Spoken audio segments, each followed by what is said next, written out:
Ingora mugiro kamana inyako mkitera Ramogi TV ka une wangsae chenro maromara ngijuelo sa dek twabro gomba kagija ta chenro waginjili kata Reverend Canon Evans Omolo maene provost mar All Saints Cathedral gimomeyo jo tatije gi ne dwaro wach moro ni mondo baka maji goyo kind Kenya Kwanza gi Azimio mondo gimbe gidonje iye to poko ketgi e chenro no wabro penyi to koro gidhi timo nango bang' ma to gibro oro ne giotese koso gibro timo nango mane mbaka mwadhi goyo nikech chenro mag mbaka to osechako achaka to lakini mano saa 3 sani to wan gi weche manyien anto nyinga Trevor Ombija jandeng'o panga jonyakach deno Ombija taya nyakwar guok kocha pesa magi weche manyien. Duol mar EACC omako gavana machon Kakamega Wycliffe Oparanya kitude gi mibadhi. We are having that conversation with the global CEO of TikTok so that we can agree on a mechanism to moderate content in their space. Jatend Kenya William Ruto singo romo gi jatend mbui mar TikTok e wiketo kenge magayo midhiero ma mbui no kelo ne jo Kenya. Gima dine bed no nege nen gimo chamo kata gima umadho. Report bero yango ni jang'ad rieko ne gavana ma Homa Bay Bernardo Muga nyocho tho bang' chamo kata madho kwiri manonro ne poko fweny.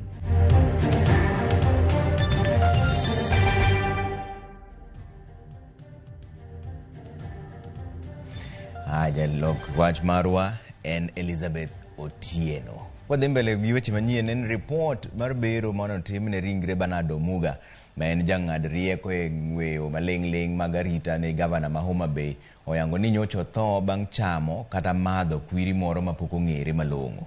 E bero manotim ne ringre Omuga e kar kano ringre joma otho ma Kirindo e sub county Mambeta oyango ni tho mare ne okel gi kwiri moro manyocho chamo. Apis maduong' e migawo mar thieth e sirikand kaunti ma Homa Bay Laktar Kevin Osuri mane otimo bero ne ringre mar Omuga e mbele familia mare kod obila mag kwach kich oyango ni notho kaluwore gi kwiri moro mak mana ni pok ging'eyo ni en kwiri manomadhi kata manochamo. Ne wayudo ka dende onge gi mak mora mora manyiso ni nogoye kata ni nolwar kata ni gimoro notime at least a stage mokwongo. Koro kane wa baro dende to ne wayudo findings ma nyiso ni gima dine bed no nege ne en gima chamo kata gima umadho. Koro mano nyiso ni koro inconclusively kata kapok wabechope specific conclusion nango exactly monege kata ni en chiemo mane monege kata ni en math mane monege wanyalo bedo gi conclusion at this stage ni substance walungo ni substance intoxication e monege. Doho ng'ado mondo achich mitudo kod ohala mag gik mamero ji omed dinne kuom dala bich ka obila medo timo nonro margi. Nancy Kigunzu mabende ong'ere gi nying mar Madhe Wangara koro ibiro chwal kende doho tarik 23 dweni. Kata kamano jayal buche doho no Njeri Gudhuku omiyo Madhe Wangara thuolo mar dhi yudo thieth e bwo arita mar obila kowacho ni pok oweye thuolo kaluwore gi bura mane pod dhi mbele. Kigunzu en achich e wi ohand yedhe mane obila omako e kar dak Mangara kendo wachore ni osebedo kotimo ohala no kuom ndalo mathoth. Pod ibiro med dinone ka bura ne to pod dhi mbele.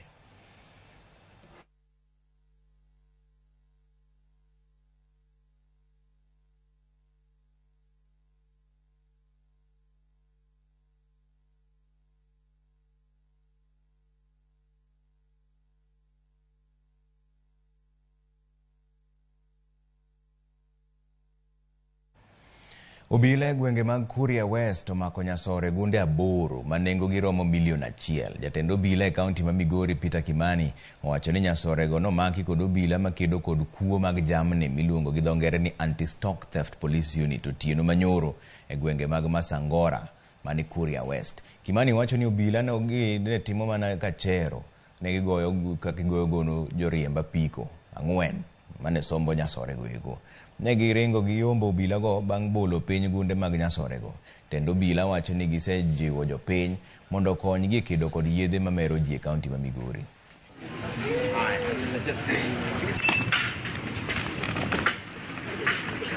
At midnight they saw 4 motorbikes which were carrying sacks of an identified item. So when they challenged these people, the motorbikes went and entered into a compound where they offloaded the sacks. So when my officers challenged them, they ran away and left the cargo behind. When the officers advanced and inspected the cargo, they were able to find a total of 8 bags. I want to warn those who are doing this activity of trafficking, especially illicit brews and cargo across the border.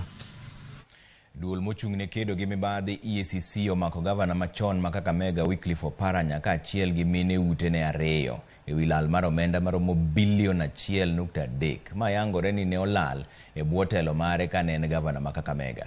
EACC omako Oparanya kendo dayo dhoge e kinde mamoko kuom josiasa sechego wacho ni gimanye mana nikech chung' mare mar siasa. Chris Owino nigi ler mar wachne. Koke duol mochung'ne kedo gi mibadhi e pacho kae EACC kawuono ogwaro gavana machon ma Kakamega Wycliffe Oparanya e seche mag okinyi ewi mano ma giwacho ni en kaluwore kod chilo mag mibadhi. Bang' dhiye, Oparanya kod mondene 2 ochwal achiel kachiel nyaka e log tich mar EACC e bore Nairobi kama ne odaye dhoge kuom seche bura. Obila ne otamo moko kuom jotelo mag Azimio kod okinde mage mane temo donjo e laru mar apisi mag EACC. Members of Parliament, including those from his home area, with the Women Rep Kakamega is here. His Member of Parliament from Lugari is here. His advocate is here. The Member of Parliament from Butere. MPs are here from Kakamega.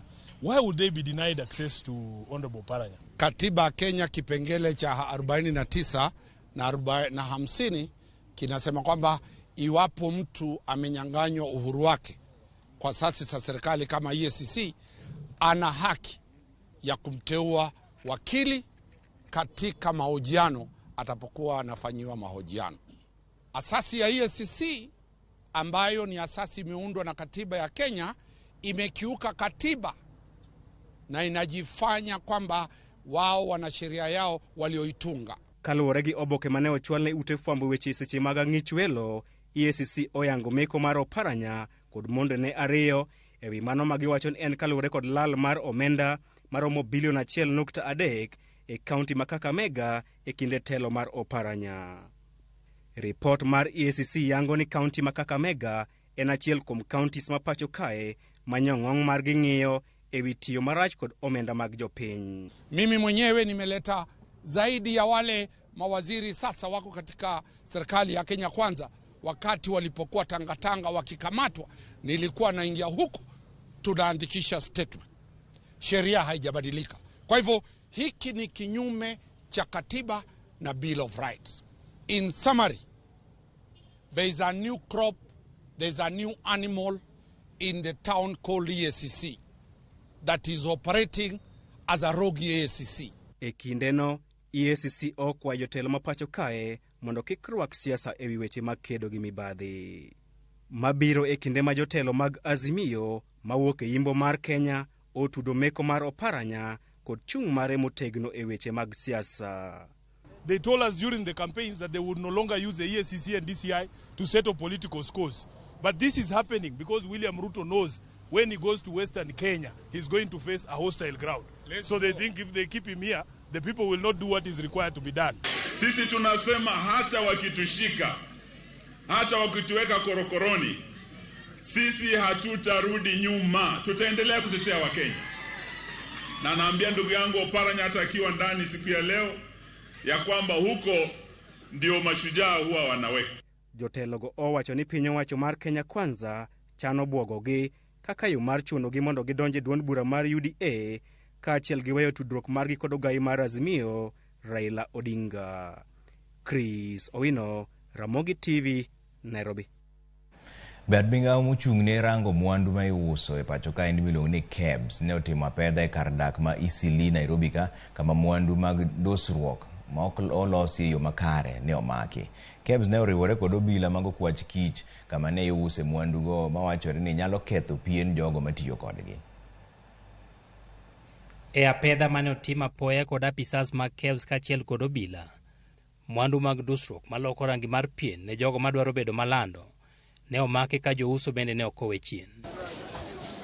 Jata chenro mar geng'o nyinyo manyalo hinyo oganda ei mwandu ma iuso e pacho ka Nicholas Nzesia ne owacho ni mwandugo osekelo ne oganda tuoche mag nyarogno kendo jomoko osetiyo kod omenda mabup e manyo thieth. These products are very dangerous to human beings. They are not supposed to be taken because they really cause harm to the skin, and eventually they can damage the kidney and even the brain. Actually, hydroquinone and mercury are very poisonous. They are hazardous, and they are not supposed to be used by anybody in this country. In the future, once the kidney is affected or damaged, the family will spend a lot in the hospitals, and we are advising people not to use these products. KEBS wacho ni thoth oganda onge kod ng'eyo mar fwenyo mwandu ma ok olos e yo makare, omiyo pod gibiro medo puonjo oganda yore mag pogo mwandu ma opuodhi to kod mago ma ok opuodhi. Unfortunately, these products, if you look at them, the target market is that unsuspecting user. So the user may not know that this product will have this effect, or maybe they have just been told by somebody, if you use this one, you get light color, and maybe that's what they are looking for. But they may not know the impact it will have on them. Ne johera mwandu mag dusruok, pod nitiere yore mayot mag nono e yo mapiyo, ka bende mwandu mag inyiewo los e yo malong'o. When you are reading the label, the ingredients, you find there is hydroquinone or mercury. Please don't buy these products. The names of products are Carolites. We have these Carolites. We have the whitening creams. Anything written whitening cream, that's an hazardous. And there are many written. Most of them are written whitening creams. I may not name them. There are many. Mwandugo kata kamano wuok e pinje maoko, kendo KEBS mani kod apisas e tong' kama mwandugo kaloe ne ni kod penjo matek mar duoko ewi kaka gisebet ka gisiko gilawo mana bang' dwar. We don't allow them into the country. So at that point of entry, we would be able to intercept them. But now the problem are the other entry points which maybe are not gazetted, or the goods are smuggled into the country. But as long as products are coming through our entry points, we do inspection. We do either inspection at as the goods are live, or we also do inspection from the country of origin, where then the goods are accompanied by a certificate of conformance. Moko kuom mwandugo ma ok opuodhi pod iuso e dukni ma ok opande bombe ma pacho ka. Okang' ma koro medo keto ngima oganda kama rach, ka koro geno modong' en ni KEBS pod biro medo keto apedha maket kod ma e neno ni girito ngima oganda. Edwin Okoth, Ramogi TV, Nairobi. Jobetri mag lokruok mar chal mar kor lwasi e Afrika koro dwaro mondo mi midhiero mag thieth kod ngima oganda obed achiel kuom weche ma idhi twakie romo ma ichano bago e pacho ka endi dwe manyien. E romo ma gibago e piny Malawi motelo ne romo ma Kenya ka endi giwacho ni thoth midhiero mag thieth tinde ikelo nikech lokruok mar kor lwasi, kaka Judith Omondi leronwa. Lokruok mar chal kor lwasi ma kinde moko kelo oro ka moko to ula machwe ketho udi osebedo ka nyayo twak ahinya to e higni 3 ma okalo mathoth pinje Afrika osebedo ka kedo kod midhiero gi. Kaluwore kod lipot manyicha ogol kod riwruok mar International Rescue Committee, ne giyango ni maromo jo Kenya milion 5.4 ne okalie midhiero mar nong'no e kind dwe mar 3 nyaka 6 higani. E romo ma okelo kanyakla jombetre mag lokruok chal kor lwasi e piny Malawi, gigolo paro mondo mi pek weche mag thieth e twak mar lokruok chal kor lwasi ma owinjo bedie piny Kenya chakre dwe mar 9 higani. Ka wang'iyo nonro nyiso ni tuoche mopogore opogore kaka malaria, chikungunya, yellow fever, Ebola osebedo ka medore gi atamata 53 e higni 10 mokalo. Kendo wachre ni kaka lokruok medo bede lwasi e kaka wadhi medo bedo gi tuoche mopogore opogore, kendo wanya bedo kata gi tuoche ma tijgi tek mokalo kendo ma hinyo oganda moingo kata COVID-19. Riwruoge ma ok mag piny owacho ma ochopo e romo ni oluongo piny owacho kaachiel kod migawo mag thieth e pinje Afrika mondo riw gi lwedo mondo gimany kaka inyalo chwalo omenda mar kedo kod lokruok mar chal kor lwasi. Winjruok biro bedo e kaka wanyalo yudo pesa moromo makonyo pinjewa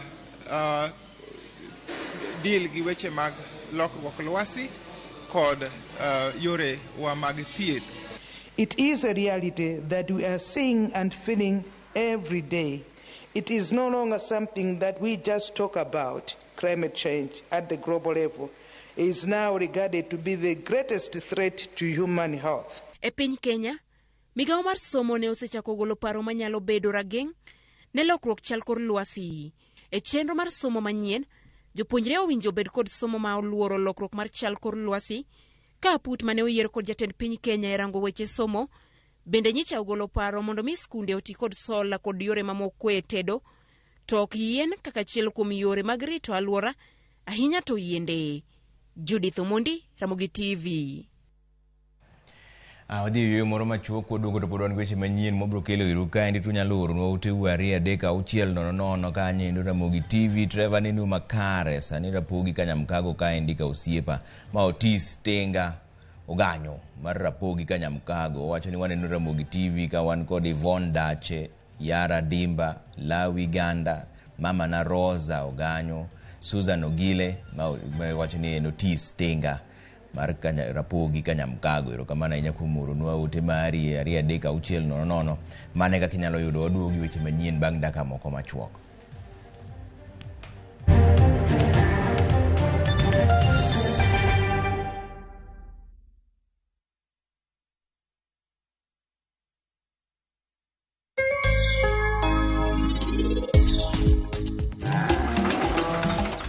Koro od dhiang' nyaki pogi nikech iyudo ka wang'iyo kata kar chiemo inyalo yudo ka nitie dhok moko machiemo piyo piyo to nitie moro be machiemo mos mos, koro ing'e nyaka iketine dhiang' ka dhiang' chiembe, koro emomiyo ipogo, koro nyaka ipogi cubes kidok kar nindo kuma gininde nyaka ipogi nikech mondo koro dhiang' ka dhiang' odonj kare.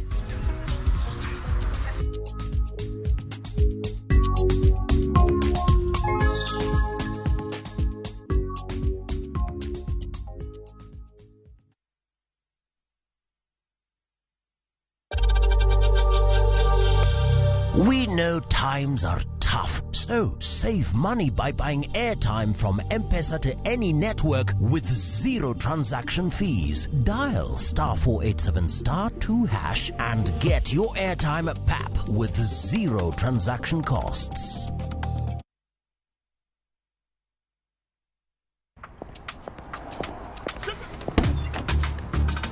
Oh, nice dashboard. Thank you. Gari yako ni mzee na venye dashboard yako inakaa mpya mbichi. Is it new? Acha hizo tropi, unanichocha. Ipata pana si mpya. Neat.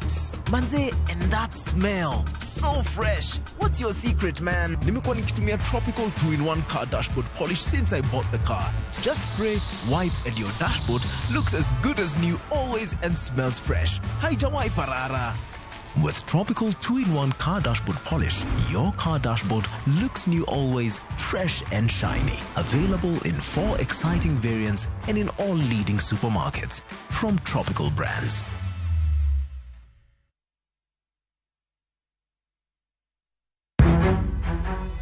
Samoro hera biro gi lit kod kuyo. Akwayi ni mondo ing'wonna. Samoro hera biro kod luoro kata mana mirima. Ketoga singo mag mriambo kende. We ang'isi adier Sarab Jit Singin. Hango na gimora mora ka. To pende ini wacho miriambo. To samoro hera fwenyore kuom nyathi matin maonge ketho. Jogi paro ni pifo param ofuo ahinya. To paronwa ni ok rach hero ng'ato kendo. Ok wachak wadhaw kendo. Mokwongo param dwaro ranyisi mar adier. Joot rito kendo joot nyalo kelo lit. Kaka nene chal ni podi iyo wang' koda. Dibed ni in podi paro gima an natimoni. Kata kamano, joot pod gin joot. Sarpanch ji. Dewe an madhi kuongo tugo. Ase wacho ni ane madhi kuongo tugo. Choti Sardani. Wuok tich nyaka ngeso saa 2:15 otieno. Mana Ramogi TV.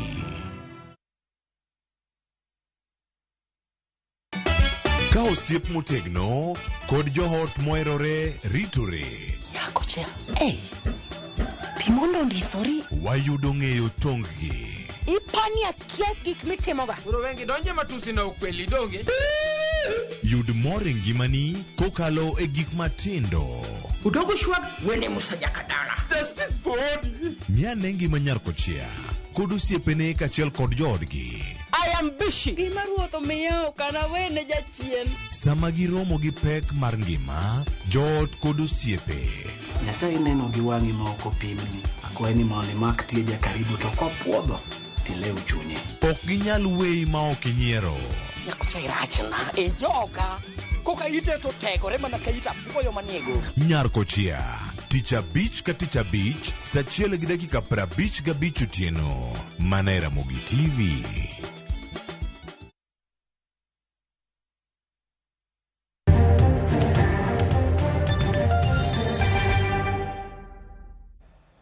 Erokamano kuom keto Ramogi TV kaendi. Duol mochung' ne tayo piem e kind kembe mapacho kaendi miluongo ni Competition Authority of Kenya ogoyo fwai mar siling milion 339 ne kembe 9 mag loso chumbe kuom rocho chike matayo chenro mag ohand chumbe pacho kaendi. CAK wacho ni kembego osebedo ka chuogo nengo mag chuma ka gigolo mana chuma matin mondo donje chiro kaka yo mar kelo nok mar mwanduno kendo medo nengone.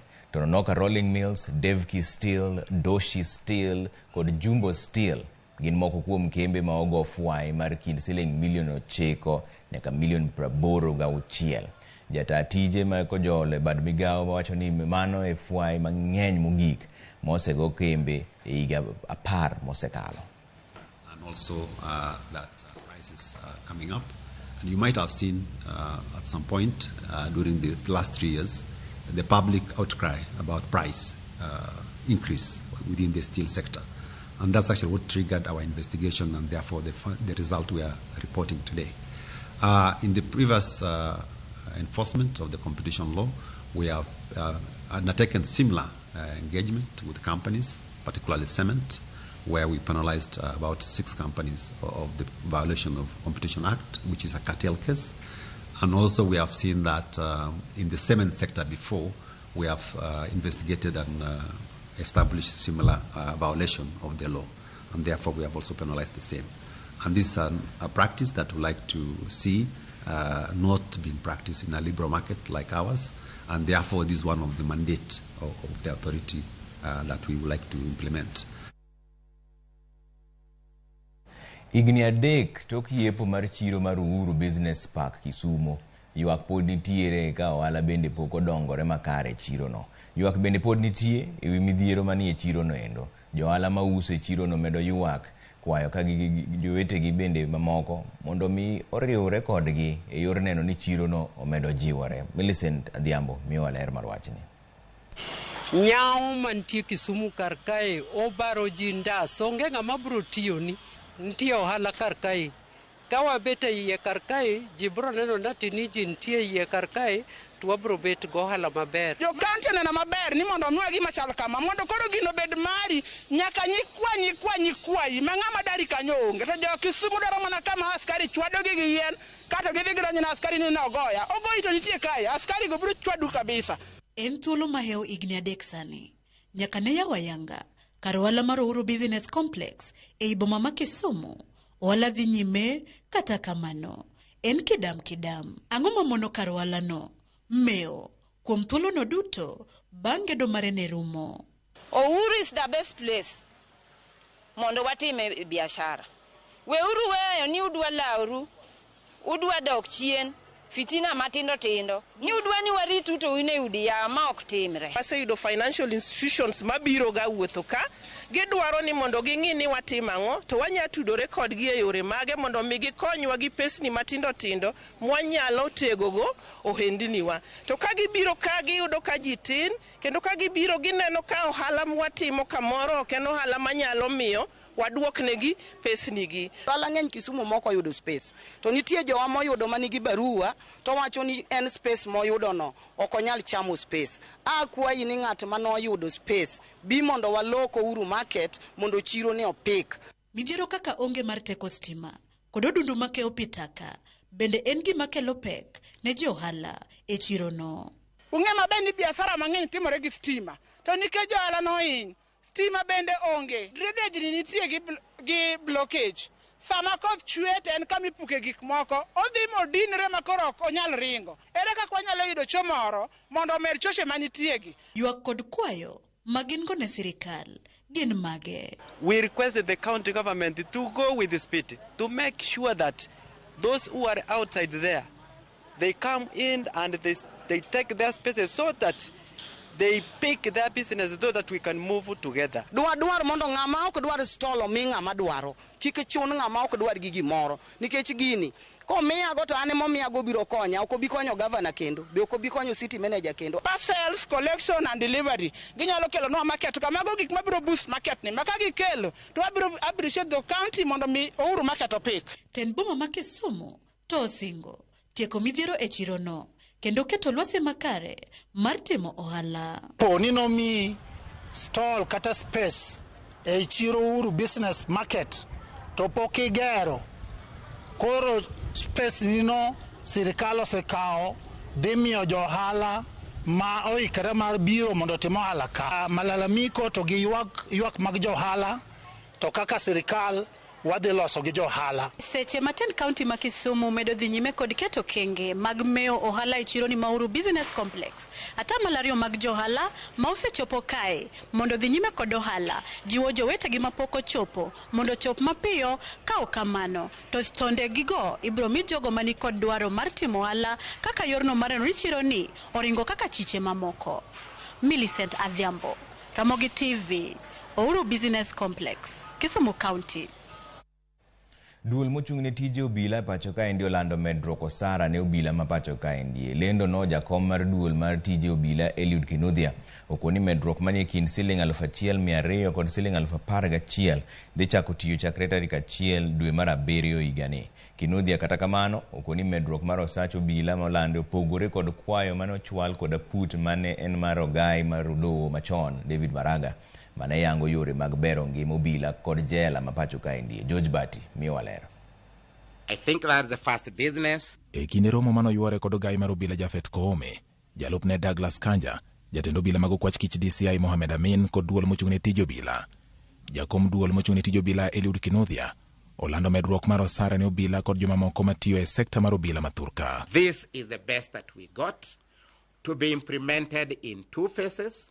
Phase 1 for the financial year 2023-2024, and this we were able to afford 2.284 billion. Kaluwore kod lendo no machal ni odewo apisa mag arita manitie lemo mamalo. Obila manitie lemo mapiny biro yudo medruok mar osara ma ok tin ne $1,000, kama nitie lemo mamalo dhi yudo medruok mar osara ma ok tin ne $11,000. Ma koro nyiso ni apisa mar obila manitie lemo mar constable ma yudo osara mar $20,000 kod $390 dhi yudo $21,645 ma en medruok mar osara mar $1,255. Apisa manitie lemo mar koblo ma yudo $37,000 kod $700 sani koro dhi yudo $39,000 kod $79, medruok mar $3,379 ka sajni machamo $45,000 kod $800 koro med $1,479 kendo koro gibiro yudo $47,279. Komishona mag obila ma osebedo ka yudo $131,550 koro dhi yudo $136,819, medruok mar $5,269 e kinde ma obila mantie lemo maluwore kod ogai mar obila miluongo ni AIG omed $11,249 kendo koro gibiro yudo osara mar $2,209 kowuok $197,830 mane gisebedo ka giyudo. Medruok makama oduok chien kendo dhi chakore tarik 1 dwe mar 7 mar higani. Ya muhimu sana kwa maofisa wetu ni kuhakikisha hii nchi iko na usalama. Kwa kila police officer, hizo ndilo jambo muhimu sana.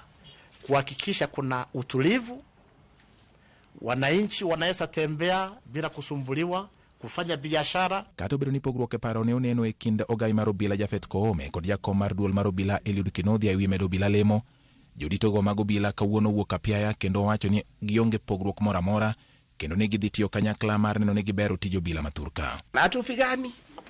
His mandate is very clear. Have you ever seen me in uniform? Mine is very clear. I'm a man of the suit. Policy, I'm a HR. And the issue of race of promotion, it is no longer there. We address it like lightning. Don't imagine, there will never be differences. We work very well. I have a lot of respect for my chairman. We have nothing to quarrel about. Kopogore kod medruok mar osara moland kawuono, obila bende osingnegi ni dhi ketnegi tenge bilion 1.317 mar medogi osara ei komenda manyien ma 2024 2025. George Bati, Ramogi TV. Jatend piny Kenya William Ruto osingo bago romo gi jata tije maduong' mar kambi mbui mar TikTok mar neno ni yore ma nyalo riego do kaka oganda jo Kenya tiyo gi mbui no, kendo loso nyaka chenro mag chudo ne jogo matiyo gi TikTok. Maendi biro bang' od bura mamalo yudo kwayo mar loro TikTok chuth e pacho kaendi kaluwore gi neno moro ni rowere tiyo kode e yore mag anjawo gotieno. Lydia Okeyo nigi ler. En twak ma osebedo kanyuolo paro mopogore opogore pachoka. Twak ewi kaka oganda jo Kenya tiyo gi mbui mar TikTok. Kinde machuok mokalo, od bura mamalo noyudo kwayo kuom ja Kenya moro madwaro mondo mi ket chik maloro chuth tiyo gi mbui mar TikTok e thurka kaluwore gi tipo moko magwen kuro mithoro keto e mbui no mar TikTok. TikTok as an entity has committed no crime. It is how it is used, Mr. Speaker. Mr. Speaker, the heart of that petition goes to the issues of morality. We cannot continue supporting TikTok when our young people are using the same platform to post pictures when they are naked. Speaker mar od bura mamalo Moses Wetangula nogolo chik ne komiti marango kwayo makamage od bura mondo mi otim nonro ewi kaka itiyo gi mbui mar TikTok e thurka kendo okel report e od bura. Members, the petition alleges that TikTok collects a significant amount of data on its users, including information about their device, location, and browsing history, and sharing with third-party companies without users' consent. Mbui mar TikTok oseywayo ganda bura ipachoka kama moko bende osigolo pachgi ewi paro manochwali od burano mar loro chuth mbui mar TikTok e thurka. Eti sasa kuna mtu ananipigia simu ya huruma ati TikTok yenu nabaniwa woye mutafanya aje? TikTok ni yetu. Mimi ni China. Wabantu serikali wacheze tu. Mko na deni ya China wataongeza interest rate mulipe mpaka 2099. Chesa. Kuna wasanii wa Instagram na Facebook ati wanafurahia sasa ati TikTok inataka kufungwa. Mnafurahi nini hiyo sasa? Ni wivu. Hamjui kuoperate TikTok. Hamjui kuenda live. Hamuna lion kwa Facebook, hamuna whale. Usitulete. Jatend piny Kenya William Ruto koro singo bedo kod romo gi jatatije maduong' mar mbui mar TikTok Show Zichu mar keto winjruok ewi kaka ginyalo keto chike magayo tiyo marach gi mbui mar TikTok e piny Kenya.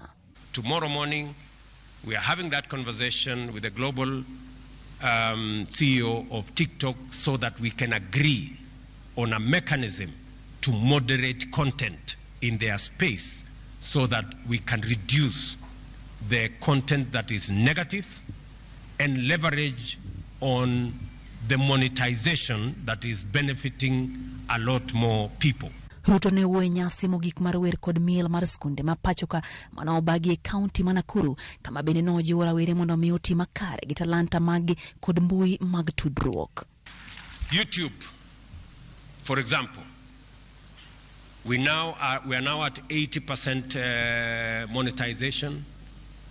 We are one of the 4 countries in the African continent that we can now monetize our content in YouTube. Twitter has also agreed among the first countries in Kenya to also monetize our content. And from this festival, Your Excellency, we have also already identified items that can be progressed to monetization. Ruto wacho ni lai mar somo mar CBC oserie kaluwore gi paro manogole wikit somo no. Mimi nataka niwashukuru sana walimu wetu, ndio wamechangia sehemu kubwa ya kupanga hawa watoto, kuwasomesha, kuandika scripts na kuwatayarisha katika hali mbalimbali ndio tuweze kufika hapa. Bende wacho ni pinyo wacho seketo chenro makare magneno ni jopuonj mathurka oidho ngas mag tich kaka winjore. We have also worked with the Teacher Service Commission so that we can incentivize our teachers to bring out their best by making sure that teachers who do well, we also provide for their promotion. Ruto ogolo chik mar loko nying duol mochung'ne chenro mag wer kod miel e nyasi mitelo gi jatend piny motesi ni Permanent Presidential Music Commission kata PPMC, kendo koro ibiro luonge ni Creative Commission of Kenya ka studios mage bende koro ibiro gere counties duto mathurka kaka yorosiro talanta mag rawere. I have given Ababu Namamba and team a maximum of 2 months to make sure that the bill finds its way to Parliament, and so that we can build the right space for us to monetize this great talent. Nyasi nono kelo kanyakla skunde duto manoyombe piem mag wer kod miel ingadho mamalo chutho kata nationals mosebedo kadhi mbele kind skunde mathurka. Lydia Okeyo, Ramogi TV, Nairobi. Piny owacho buo migao mar mwandu manie buo lowo koro chano medo usuru e mwandu makamago mikelo e pacho ka ndiko wuok e pinje maoko. Kaluwore gi jatend migao no Salim Mvurya, mwandu machalo clinker kachiel kod gypsum osebed kikelo e pacho ka ndiko wuok e pinje maoko kata obedo ni mwandu go to nitiere pacho ka ndi. Jatend migao no bende koni gi chano kelo kanyakla jokuny mula kod minerals mamoko matindo tindo e kor gwenge. Mano gidwaro rwako gi e buo migao mag sagas kendo keto negi tenge kuonde moyiedhe mag kunyo mwandu go eko.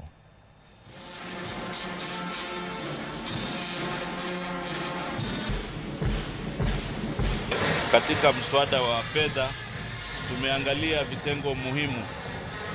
Kwa mfano upande wa madini hatuoni haja ya kwamba watu waweze kulete clinker kutoka ng'ambo, wakati sisi hapa tuko na limestone, tuko na gypsum. Kwa hivyo ndio maana tukaweka hapo gharama kidogo ya wale ambao wana import mambo ya clinker na gypsum, na ndio maana tumesema kwamba artisanal miners wote katika Kenya ambao sasa ni kama zaidi ya 1,000,000 tutaweka katika vyama vya ushirika, tuwatengee sehemu zao za kuchimba migodi ili kusiwe na athari zile ambazo tunaziona sasa. Tunashirikiana na makanisa katika 31 counties sasa, na kwa sasa hivi tumekuja kusherekea makanisa kwa ubunifu wao na ile kazi wanafanya wakisaidia watoto na vijana katika kukua kimaisha na pia kiroho.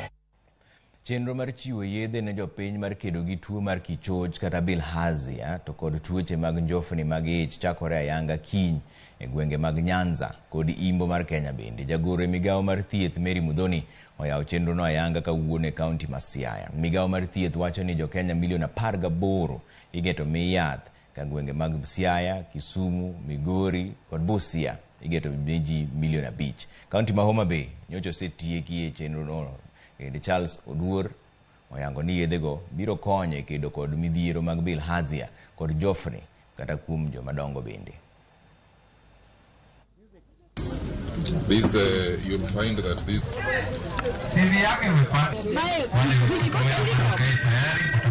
wadwa chako chiwo yath manono manyamre rwabo wuotho kuom ot ka ot ka chiwo yiend njokni kod bilharzia. Gibo bedo free maonge ng'ama bo chulo, kendo yien gi kaka ministry wase test boyudo ni gin safe. Ok gin yien manyalo hinyo ng'ato. Koro wakwayo mana jopiny ni kanyamreru biro kelo ni yath to mondo imuony gi mondo konyi koka njokni, nikech ng'eny ji paro ni njokni en mana mar nyithindo kende, but jomadongo bende nigi njokni. In the counties, in the Lake Region counties where we are working, the prevalence for bilharzia and soil transmitted ailments is high, and based on WHO guidelines, when the prevalence is more than 10%, then you treat en masse, you treat the whole population where the prevalence is high. So in the 4 counties for schistosomiasis, we are treating in wards that have prevalences that are high. Our dedication to eradicating NTDs remains steadfast. Na mambo ni ile tu. if we want to eradicate some of these small diseases. Nimeongea mambo ya kujipanguza na ile leso umetoka kuchukua samaki nayo. Kwanza unaiosha. Ukifika nyumbani unanawa mkono. Aya, wadhi yu moro kendo machuo kudogo to puran weche manyien mobro kelo iriga nyaka weche mag tuke bende wang'ia neni 2-3 nono uwacho nang'o ka endi koro gidhi Oparanya awuoro Kenya ni sana ma endi Sara Singa nyaruona doyo mar wang' neno West Kanyamkago Ramogi TV moro wa kaka sa sudo erokamano ahinya jo West Kanyamkago uneno Ramogi TV kabisa wamor kodu aneno kuoro nwaga ote kabisa ka endi erokamano ahinya wacho ni Sara Singa sasa mano Ramogi TV majoram owiyo gawo wacho ni wuoda ahero gawano umbune Ramogi TV kabisa wuode puonjo mbija taya to ma koro bila dong dhinego wa wang'ni nikech koro osemedgi pesa gi rieko par kama ni gima dhi timore wacho ni ma Gilbert kawuok Kabondo Misambi waneno Ramogi TV gi waywa miluongo ni Lilian musno joka Bondo kanyo erokamano ahinya Ramogi Ler waneno kan Bondo Wagusu Got Abiero ma Evans Odero kod Tony owinjo kaka fwaini donje be kembe moko ma okethore kanyo kaso giwacho ni owinjo kaka fwaino dongo to bende igole adier fwai go to dongo adier to biro ng'iyo ka kembe go biro gole mano fwai mano ket ne kembe ma uso chumbe mag $339 wabiro neno ka biro gole adier. Ruto TV, Ruto mandi Ramogi TV, Ruto ne owacho maler ni sirikal ok bi tiyo gi josiasa marach. Sani koro gichako luwore gi Oparanya awuoro maendi Fred Osuru wacho ni antiere Dandora phase 2. Shadrack Ogara wacho ni kanyo niang' Kabwaye. Waneno Ramogi TV maler gi mama na Damaris Ogara kod owadwa Dismas Ogara. Erokamano ahinya kuom keto Ramogi TV kameduru mana oro ote 2-3-0 Fidel Bangi mani Nyakach mara oro ni mos kanyo kamano kaka jafwambo wado erokamano siepna.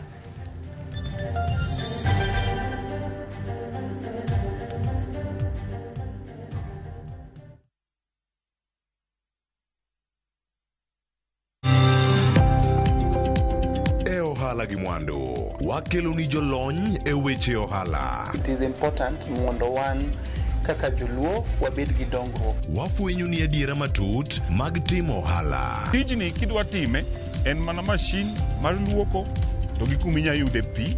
Wawuoyo e wi yore makare mag timo ohala. Kisechopo level mabedo brand ono beni gimoro amora mitimo en gima timo ang'o makelo pesa. Wakonyi dongo handi ka wami yore mag kano mwandu. Investment group kawache mana gi nyinge no en choko pesa kasto ikete kamoro kasto golo nyinyo mabiro konyi e kinde mabiro. Omiyo wakwayo ni ji duto ket pesa gi e savings mondo wapuonji kaka gibiro tiyo godo. Riwri kodwa chieng' tich ang'wen saa 1:45 otieno mana e Ramogi TV.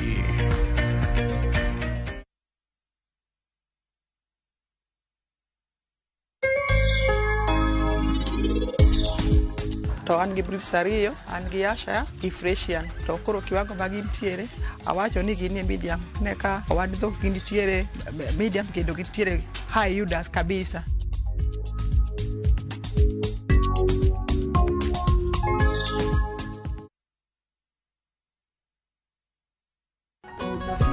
Can we understand an unspoken language? Itaweza sema habari ya asubuhi. Can it be a way to savor each moment? Sisi tunajua it can start lifelong stories. Be the center of celebrations and so much more. The more the milk, the better the chai. Chai kweli ina Brookside Dairy Best.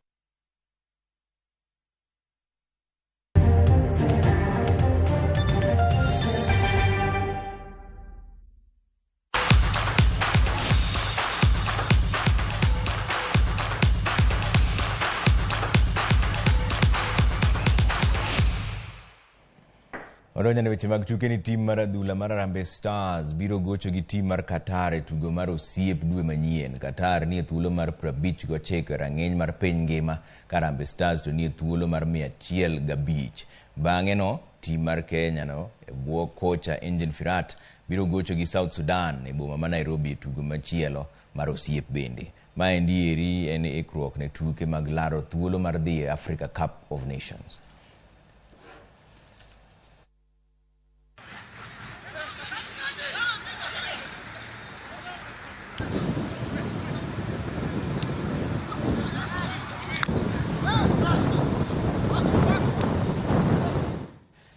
Jaloch mar Commonwealth en wech mar mita 800 Mary Moraa odonje nus final mar World Championships e piny Hungary. Moraa dhi bedo ja Kenya makende nus final tok kanolo Vivian Kipkorotich gi Naomi Korir magi. E tuke mag higa mokalo, Moraa noloyo bronze e piem mar piny mangima.